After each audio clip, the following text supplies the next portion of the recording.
भाविक ज्या घटनेन किंवा आस्वादाने येतात ते की आजोबाचे जे पारंपरिक जत्रा उत्सव जी कर्नाटक महाराष्ट्र गोंयासून सगळ्या गांवांसून ती जी कामां तेंच्यांनी आखलेली आहा आजोबा देव ह्यो आमच्या नवा नवसाक पावणारो प्रसंगाक पावणारो आणि कामना पूर्ण करून देणारो ती जी सांगण्या प्रमाणे आमचे जे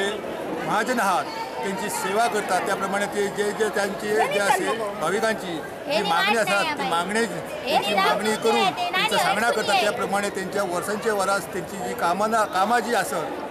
ती पार पाडतात आणि यशस्वी जातात त्याचे खातीर ह्या भाविक आमचे वर्सांचे वरास असेच वाडत चललेले आहा नवसाक पावणारो देव लोक घट बी हाडून येता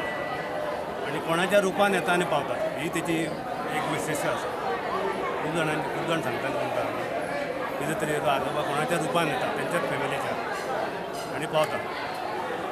आणि म्हणून त्याची प्रचिती लोकांक प्रचिती त्या प्रमाणे लोक येतात